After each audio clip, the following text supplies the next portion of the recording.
Okay, sa mapagpalang araw mga kateknisyan, mga ka-DIY, mga ka-master, meron po tayo ditong repair na LG na split type aircon. Ito po ay split type na inverter. Aircon po ito. So, ang problema po nito ay sa halip na magtuloy ang pag-andar niya, nakakaroon siya ng CH10. So, ngayon ipapakita ko po ang video na ito ay pag once na tinulungan siya ang kanyang fan na paikutin ay tuloy-tuloy naman ang kanyang takbo, tuloy-tuloy naman ang kanyang andar. So hindi na po natin napakita yung video na nagkaroon ng error na CH10, pero ito ipapakita ko po kung paano siya umikot pag once na tinulungan ang kanyang fan. Ayan, so nakaandar po yan. Ayan, tinulungan po natin. Ayun, umikot na. Kaya tuloy-tuloy na po yan siya. Kaya wala tayong ibang naging suspect nito kundi ang kanyang fan. So dapat kasi habang bumubuka itong ano na yan, yung swing na yan, dapat ay umiikot na yan siya ng mahina, dahan-dahan umiikot, tapos pabilis na siya ng pabilis pag matapos na yung rotate ng kanyang swing. So ayan, pinatay po natin, tapos binuksan po natin yan. Ayan, nakabili po tayo ng motor. Ang hawak ko na yan ay yan po ang bago nating nabili. Yan. So mahigit 1 week pa po yan na dumating. Kaya medyo putol-putol po ang video natin. Ayan, so ayan na yung bago. At yung isa naman yung luma, yung sa katabi. Ayan. So halos magkaparehas lang naman po ng ng connection. Pero medyo manipis konti yan kaysa sa original niya. Pero at least ay kumasya naman. Ayan. Kahit sa mga wire niya ay parehas lang din ang connection.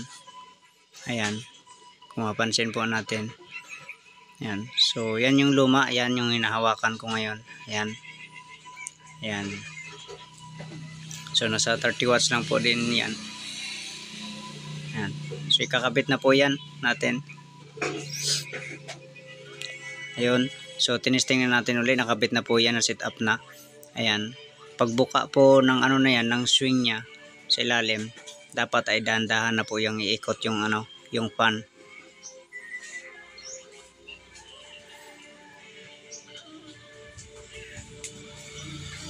Pag once na bumalik na po siya pataas. Ayan. So tuloy-tuloy na po yan.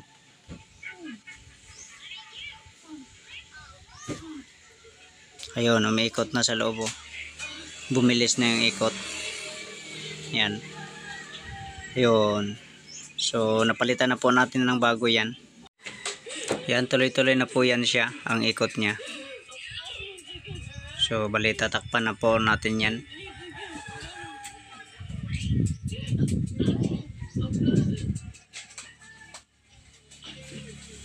Ayun na yung bago sa loob.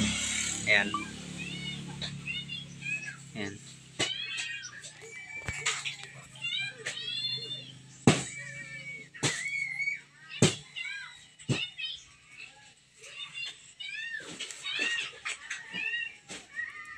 So medyo natagalan tayo niyan na matapos.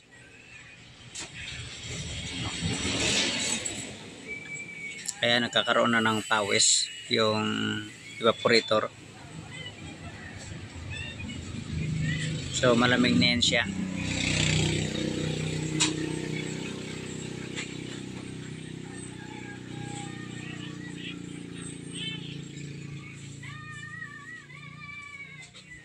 Yan.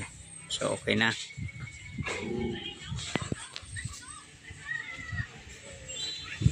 Ayan, patayin natin.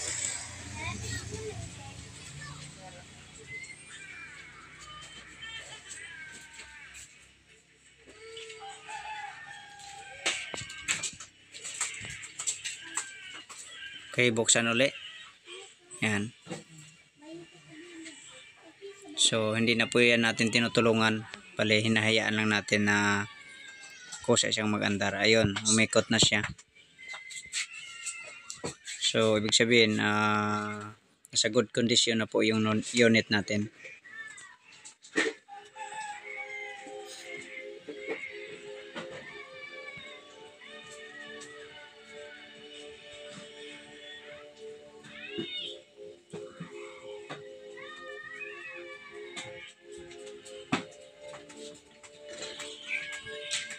So ang supply nga pala ng motor na yan ay nasa DC rin, pero doon kumuha ng supply sa filter capacitor. Tapos ang pinaka starting niya na pag andar ay magkaroon siya ng supply na 15 volts at saka 5 volts. Yan, so ayan, nakabit na natin ang cover. Yan, i-testing na natin uli. So nasa good condition na po yan dahil napalitan na natin ng bago. Ayan. So hanggang dito na lang po ang video natin dahil tuloy-tuloy na rin man yan. So okay na. Motor fan lang yung pinalitan po natin. Ayan, umikot na siya. So sige, God bless po sa inyong lahat.